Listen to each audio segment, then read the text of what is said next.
Ya, belakangan ramai diperbincangkan mengenai penyakit GERD pasca seorang selebgram muda mendadak meninggal dunia yang disinyalir memiliki riwayat GERD. Warganet pun memperdebatkan apakah penyakit GERD bisa menjadi fatal dan menyebabkan kematian. Untuk menjawabnya kita akan berbincang dengan Guru Besar Ilmu Penyakit dalam FKUI RSCM, Profesor Dr. Ari Fahrial Syam. Selamat sore, Prof. Ari. Terima kasih atas waktunya. Selamat sore, terima kasih. Baik, Prof, saya ingin mulai dari yang sangat general terlebih dahulu. Dalam Ya, bahasa awam, Prof, untuk masyarakat yang belum mengerti, sebenarnya GERD ini penyakit apa, Prof? ya, jadi GERD ini termasuk yang kita bilang acid related disease, jadi penyakit yang berhubungan dengan asam lambung, ya. Kalau kalau ini saya istilah asing ya, jadi ini GERD itu gastroesophageal reflux disease. Jadi ada suatu keadaan di mana isi lambung, asam lambung itu balik arah. Jadi balik arah dia. Jadi dari lambung naik ke atas, ke kerongkongan, ya. Kemudian dia bisa kemana-mana tuh di organ-organ kita gitu. Ya. Itu yang namanya. Dan nah ini dia termasuk penyakit akibat asam lambung. Nah itu GERD termasuk penyakit akibat asam lambung. Cuman pada saat GERD ini asam lambung yang tadinya hanya di lambung dia balik arah naik ke atas ke kerongkongan, bisa ke telinga, bisa ke hidung gitu ya, ke tenggorokan, pita suara dan juga bisa ke paru-paru gitu kira-kira Mbak. Oke, Prof, saya sekarang langsung ingin meluruskan perdebatan yang sekarang terjadi ya, terutama di media sosial begitu. Secara medis sebenarnya, apakah GERD ini bisa menyebabkan kematian seorang, dok? Ya, saya mesti sampaikan bahwa GERD tidak menyebabkan kematian secara langsung. Ya, karena kan kalau misalnya kita bicara soal kematian tadi, kita juga disinggung juga, ya, kematian yang mendadak itu biasanya karena keadaan yang pasien misalnya mengalami serangan jantung, yaitu serangan jantung atau dia tiba-tiba pecah pembuluh darah otaknya itu bisa stroke, bisa langsung meninggal gitu ya. Atau misalnya suatu keadaan di mana dia apa namanya tiba-tiba tidak bisa bernafas gitu ya karena sesuatu hal ya, tercekik atau kurang oksigen dia juga bisa meninggal seperti itu. Tapi GERD ini tidak menyebabkan kematian secara langsung. Ini mesti juga saya sampaikan. Di beberapa hari ini teman-teman media ngubungin saya nih tentang hal tersebut dan saya juga berulang-ulang menyampaikan karena terus terang saja kasihan ini pasien-pasien GERD ini biasanya memang luar biasa, tingkat kecemasannya juga cukup tinggi. Apalagi ketika dibilang, wah ini GERD bisa, wah, mereka tambah cemas lagi.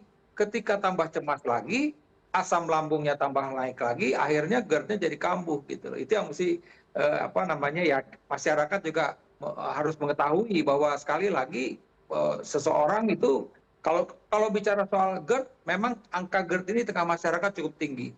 Ya, penelitian kami itu ya di beberapa tempat itu menunjukkan angka udah 10% ya masyarakat itu kena GERD ya. Ada lagi penelitian yang 20%. Jadi angkanya memang cukup tinggi di tengah masyarakat kita. Sehingga ketika seseorang mengalami sesuatu hal dan kebetulan memang punya masalah lambung, dikait-kaitkan lah, oh ini meninggalnya karena asam lambung. Oke, Prof, kalau tadi Anda mengatakan bahwa GERD ini tidak bisa menyebabkan kematian secara langsung begitu, tapi sebenarnya dalam kondisi seperti apa GERD ini bisa menjadi fatal bagi tubuh manusia? Ya, jadi pertama begini ya, karena kan tadi problemnya adalah ada dua gejala komplikasi utama kalau seorang mengalami GERD. Pertama adalah yang secara langsung ke kerongkongannya sendiri. Karena sejatinya asam lambung kita itu pH-nya 1 sampai 2. Dia secara normal mestinya tidak ada di kerongkongan kita. Nah, kerongkongan kita ini hanya bisa kuat untuk pH 4 sampai 6.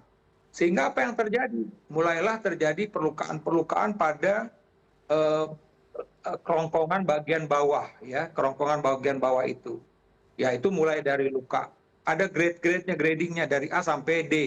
Ya, ringan, sedang, berat sampai terjadi penyempitan bahkan bisa mengalami suatu perubahan dari mukosa, lesi prakanker bahkan bisa menyebabkan kanker di kemudian hari. Ini saya sampaikan secara langsung. Artinya yang secara langsung pada esofagus. Tapi ini juga bisa naik ke atas. Pasien bisa saja datang dengan batuk kronis, batuk-batuk. Ternyata karena asam lambung diperiksa THT normal, foto dada juga normal. Kemudian telinga berdenging karena tadi bisa saja dia masuk ke telinga tengah kita. dia suka bersin-bersin, sinus, karena memang bisa aja asam lambung naik ke situ, gitu ya.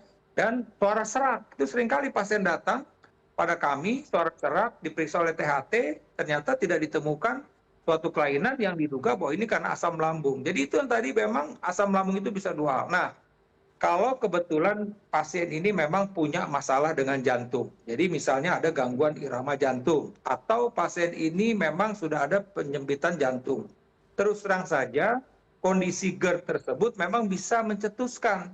Kenapa tadi? Karena ketika orang mengalami serangan GERD itu memang cemasnya luar biasa. Jantungnya menjadi lebih cepat bekerjanya, kita bilang takikardi. Nah, ini tadi kalau dia sudah ada gangguan irama jantung, bisa aja terjadi gangguan irama jantung gitu. Dan ketika asam lambung itu naik, itu bisa aja memang menyebabkan sensasi-sensasi yang tidak nyaman. Karena kita tahu di sini rongkongan, ya paru, ada di sebelahnya jantung, tapi tidak secara langsung si asam lambung itu masuk ke jantung, tidak gitu ya. Jadi yang mesti dipahami bahwa oleh karena itu kembali lagi ketika seseorang punya masalah dengan jantungnya, kemudian punya masalah dengan asam lambungnya, memang dia harus berobat dua-duanya. Jangan sampai misalnya kondisi asam lambungnya ini memperburuk sakit jantungnya. Kira-kira demikian, Mbak. Oke, Prof, jadi ini mungkin yang membuat sedikit rancu di tengah masyarakat ya, karena kalau tadi Anda mengatakan bahwa GERD ini bisa menyebabkan sensasi yang tidak nyaman dan juga sesak nafas begitu ya.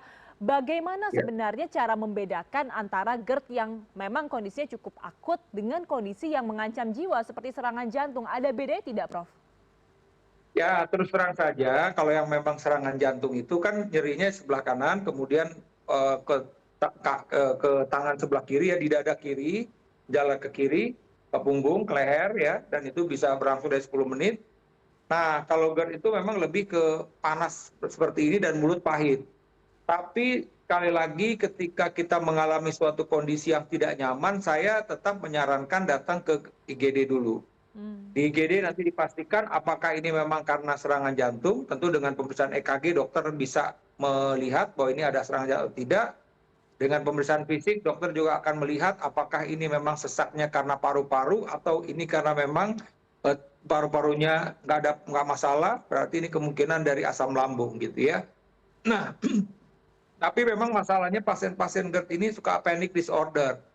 Nah, biasanya kalau sudah pernah dilakukan pemeriksaan jantung, sudah di eko, bahkan sudah di treadmill negatif, ketika berulang kembali keluhan asam lambungnya kambuh, kita bisa pastikan bahwa ini sebenarnya dari asam lambung gitu loh. Nah, itu dia. Jadi kita bisa pastikan asam lambung. Jadi itu kira-kira gejalanya. Tapi menurut saya tetap saja ya ketika kita mengalami sesuatu yang tidak nyaman, baiknya memang ke rumah sakit untuk dipastikan. Karena seringkali memang pernah juga saya mendapatkan ini pasiennya GERD, ternyata waktu pada datang saat ke IGD ternyata ada serangan jantung pada pasien tersebut. Karena gejalanya bisa seperti sama. Kalau kebetulan bagian jantung yang di bawah itu nyerinya di daerah ulu hati.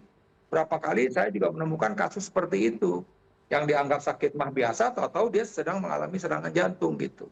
Atau sebaliknya, sebenarnya ini karena GERD, tapi udah takut karena serangan jantung gitu. Yang penting menurut saya memang kondisi GERD ini tidak boleh dianggap sederhana, harus berobat dengan benar, ya. Oke, pengobatan bisa mungkin ke dokter layanan primer terlebih dahulu, kemudian lanjut kalau memang belum ada respon bisa ke dokter penyakit dalam, kalau lanjut lagi bisa ke dokter konsultan lambung dan pencernaan. Kalau perlu belum pernah diendoskopi, baiknya diendoskopi. Bahkan sekarang kita bisa melakukan pemeriksaan pH metri impedans. Jadi bisa diukur itu berapa keseringnya asam lambung itu naik dalam 24 jam. Ya, kemudian kita juga bisa menilai yang balik itu benar-benar acid atau kurang asam gitu ya, kita bilang gitu ya. Jadi benar-benar asam benar atau sebenarnya tidak asam gitu misalnya. Oke. Nah, kemudian kita dengan pemeriksaan ibu kita bisa ukur ketika dia sedang mengalami serangan, dia akan klik alat itu, nanti kita cocokin pada saat dia merasakan serangan benar-benar terjadi nggak refleks saat itu gitu. Karena ternyata banyak ada juga ya 30% dari pasien-pasien itu ternyata kalau kita periksa tidak ada masalah sebenarnya, mungkin stresnya aja gitu timbul sehingga dia seolah-olah seperti merasakan bahwa ini terjadi peningkatan asam lambung yang tiba-tiba. Jadi sekali lagi kita harus ketika memang kita mengalami sakit GERD, harus berobat dengan teratur ya, dengan rutin, dipastikan apakah ini benar-benar GERD, berapa kondisi luka yang terjadi akibat asam lambung yang meningkat, dan juga komplikasi-komplikasi yang lain. Karena kalau tidak, pasien itu akan berputar-putar di situ, rasa cemas berlebih-lebihan, cemas meningkatkan asam lambung, akhirnya penyakit GERD-nya tidak selesai-selesai Baik. gitu loh, Mbak. Oke,